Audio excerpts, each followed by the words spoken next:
Picnic party આવી હોય, picnic enjoy કરો ને સાથે સાથે મસ્ત મજાનું કંકુબેનનું ખીચું ખાઓ, બરાબર ને? મસ્ત મજાનું અથાણું તૈયાર છે, સાથે છે છોલે પનીર ને. હા, છોલે પનીર, પરાઠા. એ તો હાલે, એ તો હાલે. પીરસવા વાળા તો પેલા થોડી ભૂખા રહીએ. સાથે છે બિરયાની,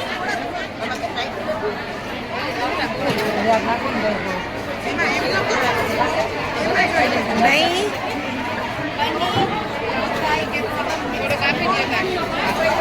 ઢોકળા, લીલી ને ગળી ચટણી સાથે પાપડ. તો છે ડિલાઇટ ટુ ડિલિશિયસ ડિનર અત્યારે આપણી વચ્ચે. આપ જોઈ શકો છો કે બધા લોકો ડિનરની મોજ લઈ રહ્યા છે. લાઈન પણ લાગી ગઈ છે, જમવાની થાળી તૈયાર થઈ ગઈ છે. એ લોકો મસ્ત મોજ મસ્તીથી જમી રહ્યા છે. હા, કેવી ટેસ્ટી છે?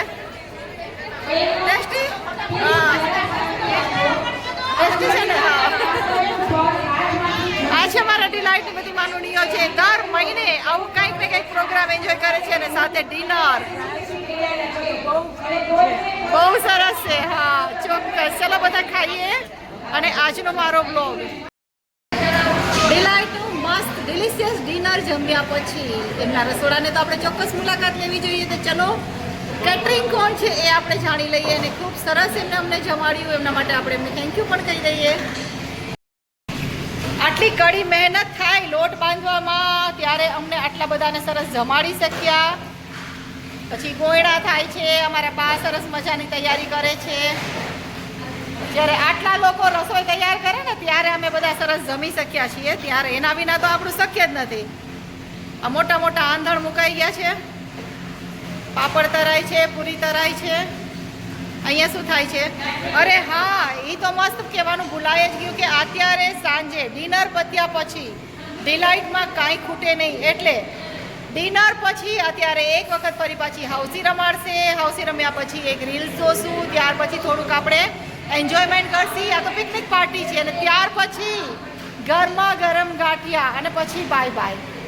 તો આ તૈયાર થઈ રહ્યા છે, પાપડ તરાઈ રહ્યા છે. અત્યારે ગાંઠિયાનો લોટ બંધાઈ રહ્યો છે. આ બાજુ ભાઈ ઇન્સ્પેક્શનમાં ઊભા છે, બધું બરાબર બને છે કે નહીં જોવા માટે થઈને. જામનગરમાં આમ તો ફેમસ છે, છતાં પણ આપણે એમના જ મોઢે જાણીએ કે એમના કેટરિંગનું નામ શું છે. કિશન કેટરિંગ જામનગરમાં જ છે ને. અને બહાર પણ લોકોના ઓર્ડર લે છે. અમારા કંકુબેન જામનગર આખામાં ફેમસ છે અને ખૂબ સરસ રસોઈ બધાને પ્રેમથી જમાડે છે. થેન્ક યુ કંકુબેન, બહુ મજા આવી ને સરસ રસોઈ હતી તમારી ખરેખર.